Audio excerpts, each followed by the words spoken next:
Welcome to Mind Set in Stone podcasts, where we dive deep into the most compelling books on the shelf. Join hosts Dave and Poppy as they uncover the stories, themes, and ideas that shape our understanding and inspire curiosity. Get ready to explore the big ideas that leave a lasting impact. Let's get started. Welcome to The Deep Dive, the show that's all about helping you cut through the noise and, extract those golden nuggets of wisdom you need to be truly well-informed. We have all felt that familiar tug, haven't we? That yearning for a life steeped in purpose, joy, and a deep sense of inner peace, even amidst the relentless currents of modern chaos. Absolutely. We scroll, we strive, we hustle. But sometimes you wonder, are we ever truly living? Right. What if I told you there's a path to profound personal transformation, a journey rediscovered from ancient wisdom, just waiting for you to embark on it? Indeed. And today we're taking a deep dive into a source that has been widely acclaimed as a beacon for those seeking exactly that.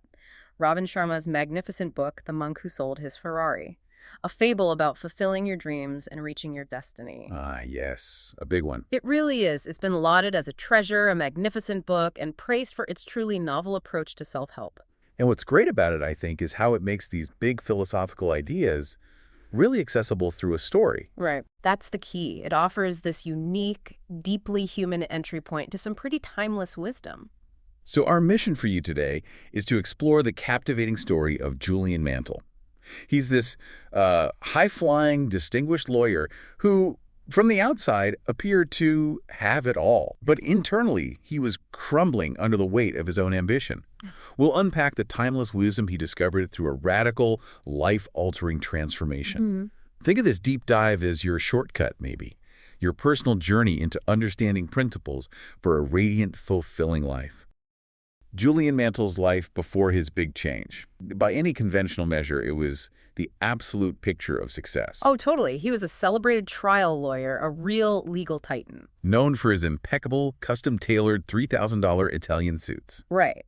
And the nonstop winning streak in court. Plus a staggering seven-figure income. It just seemed endless.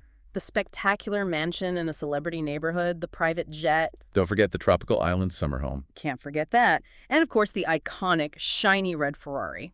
Parked right out front, naturally. It wasn't just a car, was it? It was like a symbol, a bright red testament to this outwardly perfect life. He really did seem to have it all. But, well, the reality under that shiny surface was pretty grim. Yeah, tell us about that. At just 53, an age where many people are really hitting their stride, Julian looks weathered, like closer to 70. Wow. The constant stress of his take-no-prisoners legal style, plus a totally out-of-balance lifestyle, it just carved lines into his face. He was embarrassingly overweight. Late-night rich dinners, Cuban cigars, endless cognacs. It took its toll. He'd lost his humor, felt zero passion for anything, really, just perpetually consumed by the hunger for more. More prestige, more wins, more money. Always chasing something else. Spirit was just dim, life completely out of balance, and then... The breaking point. Exactly. A massive, life-threatening heart attack, right in the middle of a packed courtroom.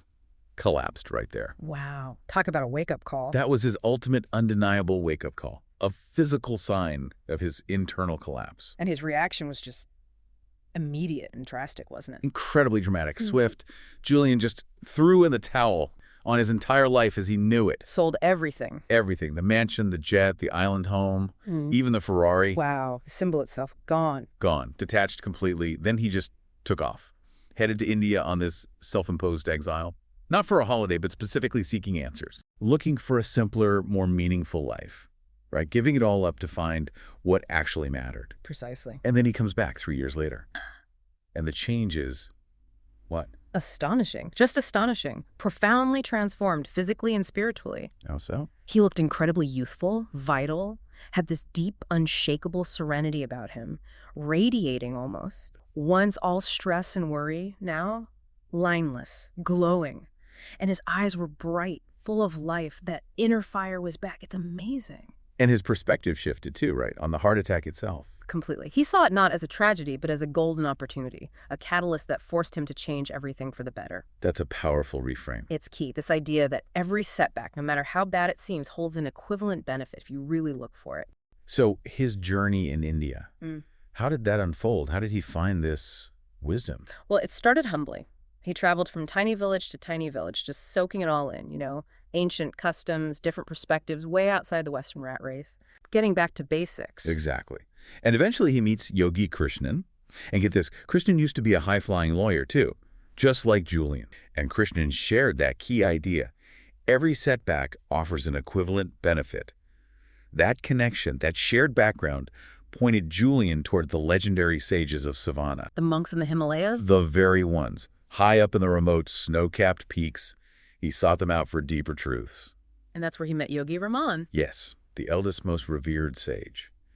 Yogi Raman, with his gentle wisdom, shared a mystical fable with Julian.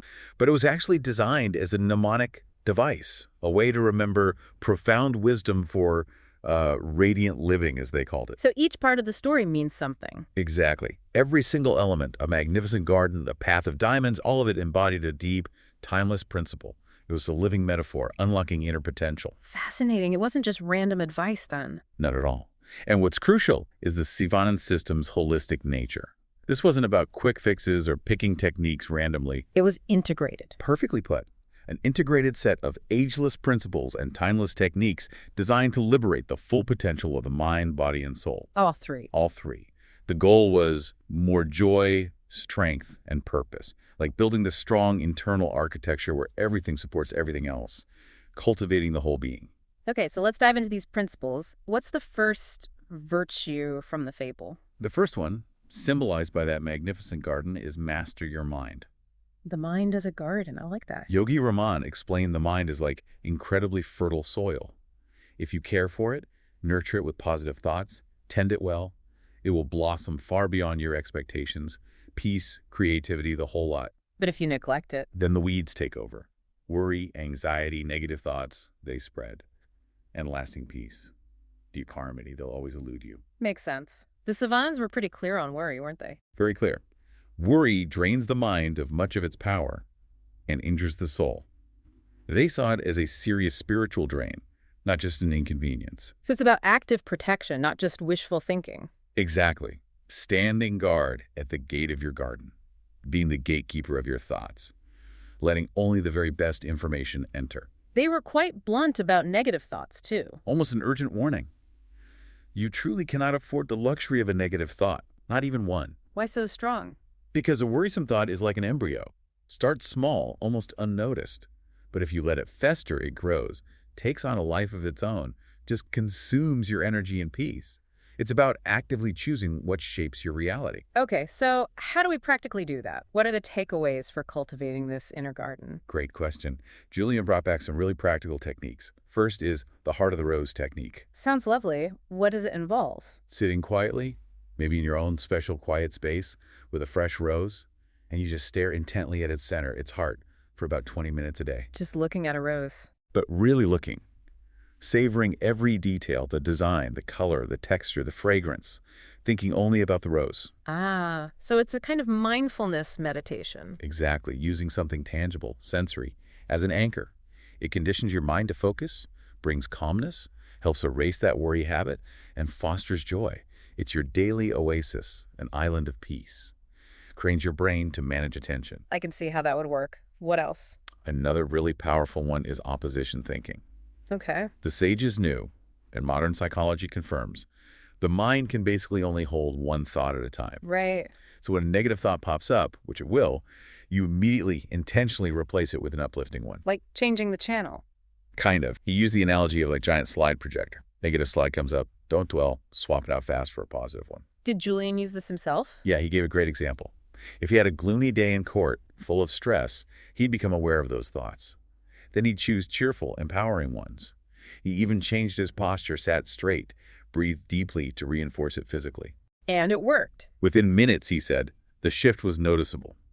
It's basically cognitive behavioral therapy in action, rewiring those automatic negative responses. Powerful stuff. Is there a third technique for the mind? Yes, the secret of the lake. Yeah. This is about creative envisioning. Visualizing. Exactly. The sages would literally look into a still lake and visualize their dreams becoming real, reflected perfectly. It's based on the idea that the mind works through pictures. Images affect our self-image. Deeply.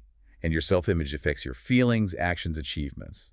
Yogi Raman apparently used this as a shy boy, visualizing himself as a strong leader and wise sage. So you practice seeing yourself as you want to be. Every day, even for a few minutes, see yourself as that great judge, loving parent, whatever it is you aspire to be.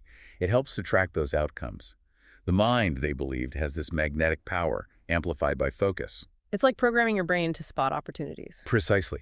Training your reticular activating system, that brain filter, to notice what aligns with your vision, turns desires into action signals. Okay, so mastering the mind is the foundation. But then, what's it for? Where does that lead? Excellent point. The sages didn't just want inner peace for its own sake. They pushed Julian to find his external purpose, his contribution. Which brings us neatly to the second virtue, following your purpose, symbolized by the towering lighthouse. As the sages put it, simply, the purpose of life is a life of purpose. Having that clearly defined purpose, clear goals, acts like that lighthouse guidance, refuge when things get tough. And this idea of dharma. Yeah, dharma, your unique, heroic mission based on your specific gifts, talents, what you're naturally drawn to, finding what you're truly meant to do. And that's the key to happiness. Lasting happiness, yes. The secret to kindling the inner fire is steadily working to accomplish your goals and advancing confidently in the direction of your life's purpose. But not in a frantic way. No, that's the difference. It's a peaceful, focused, almost Zen-like achievement that brings deep contentment. Conscious progress, not chaotic striving. So how do you figure out your dharma and actually move towards it, practically speaking? One very effective tool is goal setting with the dream book. The dream book. Yeah. Julian was told to write out his desires and goals, but organize into categories: physical, financial, personal empowerment, relationships, spiritual. Then you fill it not just with words, but inspiring pictures. A marathon runner for fitness goals, a warm family photo for relationship goals, maybe your dream home. Visuals again. Exactly. Yeah. And you review this book daily, even briefly. This sends a red flag to your subconscious mind that these goals are vital, guides your whole being towards them, keeps them front and center. I like that. What else helps define purpose? There's the concept of joriki, means concentrated mind. Okay. It's about focusing all your mental energy on self-discovery, learning not just what you can do, but what you truly excel at, what genuinely makes you happy. Finding your passion. Finding it and then following it with single-minded focus. Julian realized he'd suppressed a passion for art, for law. It's like using a magnifying glass to focus sunlight. Concentrated energy ignites potential, aligns with achieving flow states. Concentrate your efforts. And to really cement those goals, there's positive pressure, public pledge. Telling people what you're aiming for. Basically, yeah, making your goals known to people you trust who will hold you accountable. It creates healthy external pressure because, well, nobody likes to fail publicly on something they declared. A bit of social accountability. Exactly. Julian learned the Savanan monks took this seriously. If they broke a vow, like fasting, they might pledge to stand under an icy waterfall. Extreme. Definitely extreme, but it shows the power of accountability. Turns intention into action. Okay, so mind mastered, purpose clear. What's the third virtue? The sumo wrestler one. Ah, yes, the naked sumo wrestler. That symbolizes constant and never-ending improvement, Kaizen. The core belief here is success on the outside begins with success on the inside. Self-mastery is the DNA of life mastery. It's a continuous journey, not a destination. And it applies across the board. Totally. To the trilogy of human endowments, mind, body, and soul. You have to cultivate all three together. Can't just focus on one. Right. Improving your mind with study, but neglecting your body or spirit leaves you feeling incomplete, empty. But consistently working on all three, intellect, vitality, spirit, that leads to an enlightened, harmonious life. A balanced symphony. So how do we apply Kaizen? What are the takeaways? One key principle is pushing beyond limits. Stepping outside the comfort zone. Precisely. Julian shared a story about doing push-ups. He thought he was totally done, exhausted. His teacher gently but firmly made him do 10 more. And he did them. He did. It proved to him the only limits on your life are those that you set yourself. It's about consciously challenging those self-imposed boundaries, exploring the zone of the unknown. That's where you find hidden potential. Daily, consistent self-challenge. That applies to fears too, I imagine. Absolutely. Which leads to the next takeaway, conquering fears. We all have them, right? Public speaking, difficult conversations, asking for things. Those mental monsters. Exactly what the sages called them. Fear is a mental monster, a conditioned response, not who you are, and the best way to beat it. Do the thing you fear. Simple as that. Do the thing you fear. Julian remembered lawyers settling cases for less just to avoid court. By methodically identifying, confronting, and destroying fears, you gain huge confidence, happiness, peace of mind. Your thinking makes it so. Retraining the brain's fear response. Okay, that's powerful. What's the fourth virtue? Something about a cable. Yes, the pink wire cable. This symbolizes live with discipline. Discipline, not always the most popular word. No. But Julian learned discipline is built like that cable from many thin, tiny wires. Individually, flimsy, woven together consistently, stronger than iron. So small acts add up. Every small act of personal discipline done routinely builds an abundance of inner strength. Like that African proverb, when spiderwebs unite, they tie up a lion. It's the cumulative power. I like that. And willpower itself can be trained. Like a muscle, yes. And true freedom, paradoxically, comes from choosing what is right over what seems pressing, not being a slave to impulses. Competing against yourself, not others. Exactly. Racing against your former self, constantly improving. Okay, practical ways to build this willpower muscle. One is using an empowering mantra and creative envisioning. Mantras again? Yeah, but combined with visualization. Repeat something like, I am more than I appear to be. All the world's strength and power rests inside me. Say it aloud multiple times a day. While visualizing. While visualizing yourself as disciplined, firm, in control of mind, body, spirit. That verbal affirmation plus the mental image creates this strong feedback loop, conditions you psychologically. Interesting. What else? Something really simple. Do the things you don't like doing. Oh, boy. Start small, making your bed perfectly, walking instead of driving when you feel lazy. These little acts, exerting your will over immediate comfort, build that inner strength incrementally. It spills over into bigger things. Builds the habit of choosing the harder right. Precisely. And for a more intense approach, there's the vow of silence. Spending a day without speaking. Or even a few hours, except to answer direct questions. The Tibetan monks believe curbing the impulse to speak powerfully strengthens willpower and self-control. It teaches your will who's really in charge. Imagine the self-awareness. That would be a challenge. So these virtues, they're supported by rituals. Exactly. They're not just ideas. They're lived through the 10 rituals of radiant living. This is the core framework. And there's a formula. The magic formula. Dedicate 1 solid hour a day for 30 consecutive days. The promise. Dramatic results. An hour a day for a month. Yeah, it's an investment, not a quick fix. A commitment to consistent self-improvement. And that time investment pays off elsewhere. Hugely. Julian stressed that taking time out for self-improvement will dramatically improve your effectiveness in everything else. Work, relationships, everything. It's like that essential pit stop for a race car needed for peak performance and longevity. Time invested, not lost. Okay, let's hear about these rituals. What's connected to the fifth virtue, the stopwatch? Right, the shiny gold stopwatch. That symbolizes time, obviously, our most important commodity and crucially non-renewable. Once it's gone, it's gone. Time mastery is life mastery. That's the core message. The sages had this deep time consciousness. How you manage your minutes dictates how you live your life. So being proactive about it. Definitely. They contrasted those who use time wisely versus those who just let it slip away. The suggestion, take 15 minutes each night or an hour on Sunday to schedule the week ahead. Not just work stuff. No, specifically including all important appointments with yourself, time slots for personal growth, social connections, spiritual development. That planning brings meaning, purpose, peace. Prevents just reacting all week. Okay, practical time mastery tips. Key one is the ancient rule of 20, the 80-20 rule or Pareto principle. Yes, 80% of results from 20% of activities. Exactly. Identify those high-impact activities, improving skills, enriching relationships, personal renewal, and focus your time and energy there. Be ruthless with your time. Yeah. Learn to say no to time thieves. Discern the wheat from the chaff. Perfectly said. Then there's the deathbed mentality. Sounds intense. It is, but powerful. Regularly ask yourself, what would I do today if today was my last? Puts things in perspective. Massively. It energizes your days, focuses you on meaningful actions, pushes you beyond mediocrity. Live each moment fully. Don't waste time on trivial stuff. Urgency and appreciation. And solitude is a ritual too. Yes, the ritual of solitude. Mandatory pit stop for the soul. 15 to 50 minutes daily of just silence, self-renewal. Ideally in a sanctuary of the self. A quiet, beautiful, undisturbed space. A mental space too. Exactly. Shed the noise, internal and external. Calm the mind, consolidate thoughts, signal to your brain. This is growth time. Julian found it brought deep peace and boundless energy, lets the lake of the mind become smooth. And linked to that, waking early. The ritual of early awakening, rising with the sun, maybe 5:00 or 5:30 a.m., sees those quiet morning hours. But quality sleep matters more. Absolutely. Quality over quantity.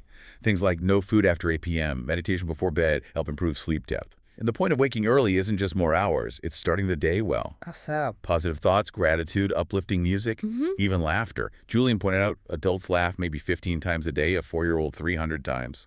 This ritual helps reclaim it, sets a positive tone for the whole day. Okay, what about the sixth virtue, the yellow roses? The yellow roses symbolize selflessly serve others.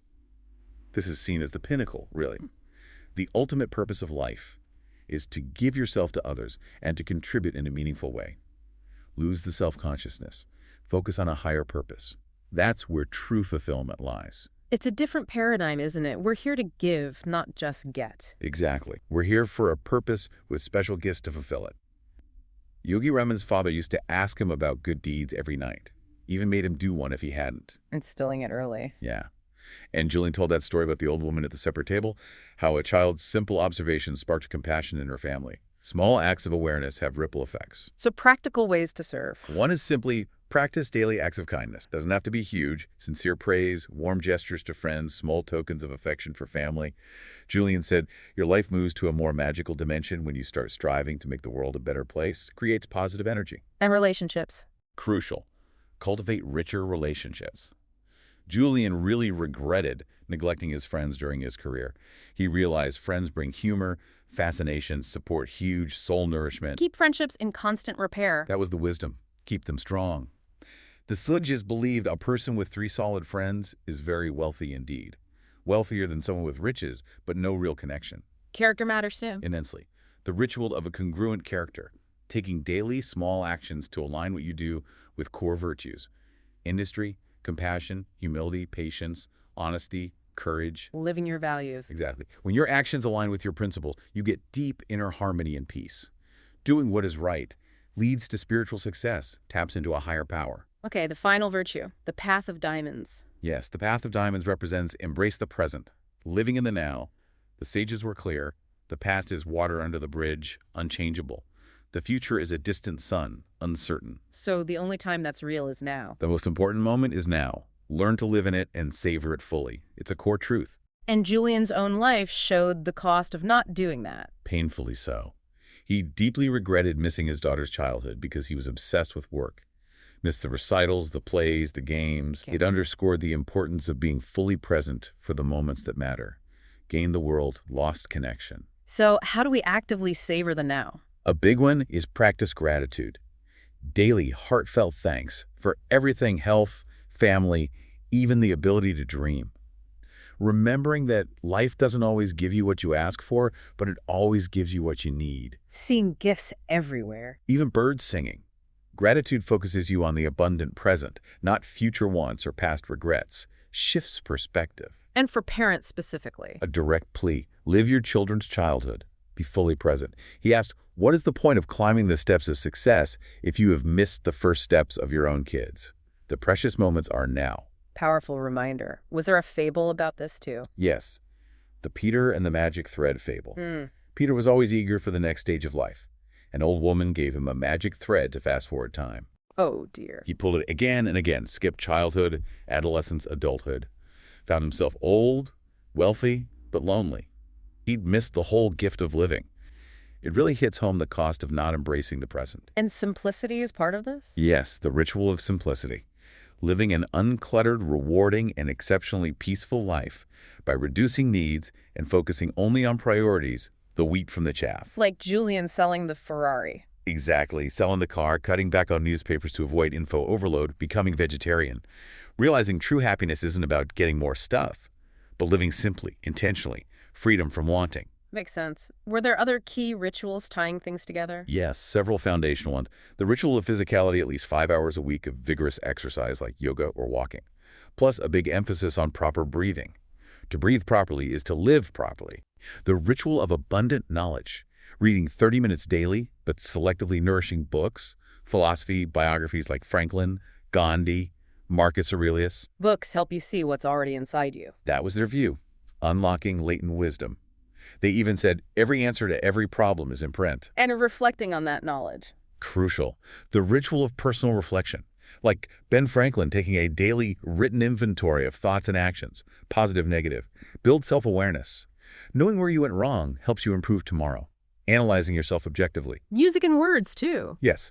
The ritual of music, daily music for spiritual boosts, motivation, stress relief, a tonic for the soul, and the ritual of the spoken word, using mantras, positive affirmations, spoken or written. Freeing the mind. Exactly. You are what you think about all day long. You are also what you say to yourself all day long. Positive self-talk shapes your self-image, actions, destiny. A self-fulfilling prophecy. And all this leads towards nirvana. Not just a place, Julian learned, but a state. Divine perfection, limitless possibility, accessible now, where life is played out with divine perfection. The sages believed we are all here for some special reason, and this sublime fulfillment comes through these practices. And failure, how did Julian reframe that? Simply, failure is not having the courage to try, nothing more and nothing less. The universe favors the brave. Takes risks. Right. Every arrow that hits the bullseye is the result of 100 misses. Embrace failure as a teacher, a stepping stone. Don't fear it. What an incredible journey we've taken with Julian Mantle, haven't we?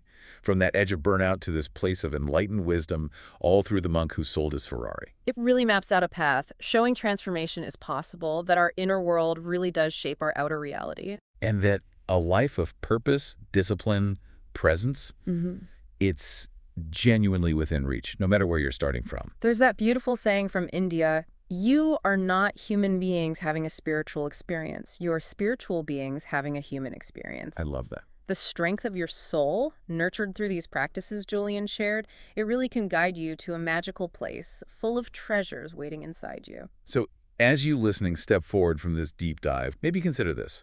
Which one practice, which single ritual or virtue will you choose to embrace, starting today? Just one small step. Exactly. How might that one conscious choice begin to unlock the amazing potential lying dormant within you and start leading you down your very own path of diamonds? The universe is just waiting for you to begin. We hope you're leaving with fresh insights and a spark of inspiration. Remember to subscribe, leave a review, and check back for more episodes as we dive into new worlds of thought, one book at a time. Until then, keep your mind set in stone and your curiosity open. This has been a Big L Riz Media podcast, where big ideas meet lasting impressions.